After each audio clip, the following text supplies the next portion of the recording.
آپ صلی اللہ علیہ وآلہ وسلم کے عقد میں آلموسٹ 24 سال تک رہی ہیں حضرت خدیجہ. 25 سال کی عمر میں آپ کی شادی ہوئی، تو جب آپ کی عمر مبارک 49 ایئرز ہوئی ہے تو حضرت خدیجہ فوت ہوئی ہیں. 24 سال آپ کی بیوی رہی ہیں اور اس دوران آپ نے دوسری شادی نہیں کی ہے. یہ آپ کی جتنی بعد والی شادیاں ان کی وفات کے بعد ہے. اتنی محبت تھی، دوسری شادی نہیں کی. کہ یہ غم بھی جو کہ جواز کی حد تک ہے، میں یعنی سوکن والی امتحان میں نہیں ڈال سکتا، کیونکہ حضرت خدیجہ سے حضور کی محبت ہی بہت زیادہ تھی. اور حضور صلی اللہ علیہ وسلم کی زندگی میں یہ 49th year of his life وہ غم کا سال تھا کہ وہ دونوں ہستیاں جو حضور صلی اللہ علیہ وسلم کی سپورٹ میں کھڑی ہوئی تھی، ایک ہی سال دونوں کا انتقال ہو گیا. اسی لیے اسے کہا جاتا ہے عام الحزن، غم کا سال. تو وہ تو غم تو ختم نہیں ہو سکتا. صحیح بخاری اور مسلم کی متفق علیہ حدیث ہے، مولا علی رضی اللہ تعالیٰ عنہ وعلیہ السلام، جن کی پرورش حضرت خدیجہ نے کی ہوئی ہے اور اللہ نے یہ بدلہ دنیا میں اتارا ہے. ابو طالب نے پرورش کی نبی علیہ السلام کی. ابو طالب کے بیٹے علی بن ابی طالب کی پرورش نبی علیہ السلام نے کی. تو ابو طالب نے نبی علیہ السلام کی پرورش کی اور نبی علیہ السلام نے ان کے بیٹے کی پرورش کی. اور حضرت خدیجہ جو ہے حضرت علی کے لیے ماں کی طرح تھی، اور بعد میں خوش نصیبی کہ انہی کی بیٹی کے ساتھ نکاح بھی ہو گیا، سیدہ فاطمہ کے ساتھ. تو صحیح بخاری اور مسلم متفق علیہ حدیث ہے، بخاری مسلم دونوں میں ہے. سیدنا علی کہتے ہیں کہ میں نے نبی نظر نے بیان کیا، ان سے ہشام نے کہا مجھے میرے والد نے خبر دی، کہا کہ میں نے عبداللہ بن جعفر سے سنا، کہا کہ میں نے حضرت علی رضی اللہ عنہ سے سنا.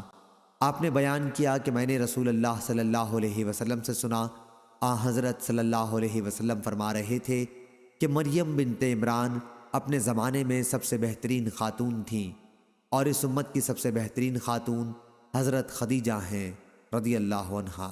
صحیح بخاری حدیث نمبر 3432. حضرت خدیجہ والی فضیلت کسی بھی نبی علیہ السلام کی بیوی کو حاصل نہیں ہے. حتیٰ کہ سب سے لاڈلی بیوی سے ہی آپ سن لیں، بخاری مسلم دونوں میں آتا ہے. سیدہ عائشہ کہتی ہیں عمر بن محمد بن حسن نے بیان کیا، کہا ہم سے ہمارے والد نے بیان کیا، کہا ہم سے حفص نے بیان کیا، ان سے ہشام نے، ان سے ان کے والد نے، اور ان سے حضرت عائشہ رضی اللہ عنہا نے بیان کیا کہ رسول کریم صلی اللہ علیہ وسلم کی تمام بیویوں میں جتنی غیرت مجھے حضرت خدیجہ رضی اللہ عنہا سے آتی تھی اتنی کسی اور سے نہیں آتی تھی.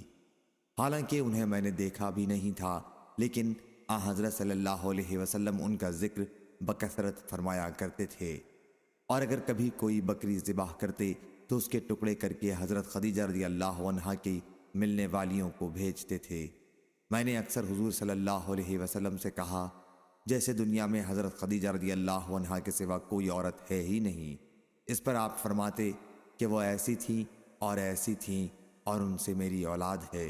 صحیح بخاری حدیث نمبر 3818. اور میں کہتی تھی یا رسول اللہ آپ خدیجہ کے ساتھ اتنا کرتے ہیں گویا خدیجہ جیسی کوئی عورت ہی نہیں ہے. تو آپ نے فرمایا ہاں خدیجہ جیسی کوئی نہیں میرے لیے. اس نے مشکل وقت میں میرا ساتھ دیا، اور میری ساری اولاد بھی خدیجہ سے.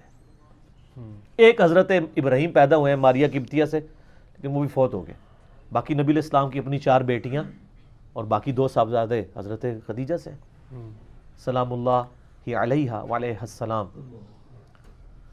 بلکہ حضرت ابو ہریرہ کہتے ہیں رضی اللہ تعالیٰ عنہ، بخاری مسلم دونوں میں کہ محمد بن فضیل نے بیان کیا، ان سے عمارہ نے، ان سے ابو زرع نے، اور ان سے حضرت ابو ہریرہ رضی اللہ عنہ نے بیان کیا کہ جبریل علیہ السلام رسول اللہ صلی اللہ علیہ وسلم کے پاس آئے اور کہا یا رسول اللہ صلی اللہ علیہ وسلم، خدیجہ رضی اللہ عنہا آپ کے پاس ایک برتن لیے آ رہی ہیں جس میں سالن یا فرمایا کھانا یا فرمایا پینے کی چیز ہے. جب وہ آپ کے پاس آئیں تو ان کے رب کی جانب سے انہیں سلام پہنچانا اور میری طرف سے بھی، اور انہیں جنت میں موتیوں کے ایک محل کی بشارت دے دیجیے گا جہاں نہ شور و ہنگامہ ہوگا اور نہ تکلیف و تھکن ہوگی. صحیح بخاری حدیث نمبر 3820. حضرت عائشہ رضی اللہ تعالیٰ عنہ کا بیان ہے کہ جب اہل مکہ نے اپنے قیدیوں کے فدیے بھیجے تو حضرت زینب رضی اللہ تعالیٰ عنہ یعنی نبی صلی اللہ علیہ وسلم کی صاحبزادی نے اپنے شوہر ابولاس کے فدیے میں مال بھیجا اور وہ ہار پیش کیا جو ام المومنین حضرت خدیجہ رضی اللہ تعالیٰ عنہ نے ان کو ابولاس سے شادی کے وقت دیا تھا۔ اسے دیکھ کر رسول اللہ صلی اللہ علیہ وسلم پر شدید رقت طاری ہوئی اور فرمایا اگر تم مناسب سمجھو تو اس کے قیدی کو اس کے لیے ویسے ہی رہا کر دو اور اس کا ہار اسے واپس کر دو۔ صحابہ نے اسے بخوشی قبول کیا۔ چنانچہ رسول اللہ صلی اللہ علیہ وسلم نے ابولاس سے یہ عہد لیا کہ زینب رضی اللہ تعالیٰ عنہ کو آپ کی طرف بھیج دے گا۔ پھر رسول اللہ صلی اللہ علیہ وسلم نے حضرت زید بن حارثہ رضی اللہ تعالیٰ عنہ اور ایک انصاری کو بھیجا اور انہیں کہا تم وادی یاجج کے دامن میں رکنا حتیٰ کہ زینب تمہارے پاس آ جائے تو پھر اسے ساتھ لے کر آ جانا۔ سننے ابو داود حدیث نمبر 2692۔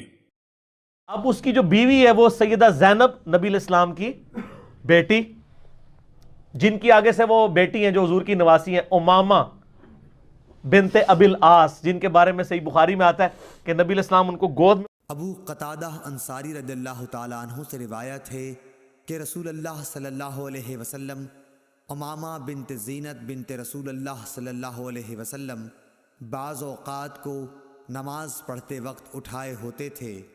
ابو العاص بن ربیعہ بن عبد شمس کی حدیث میں ہے کہ جب سجدے میں جاتے تو اتار دیتے اور جب قیام فرماتے تو اٹھا لیتے۔ صحیح بخاری حدیث نمبر 516۔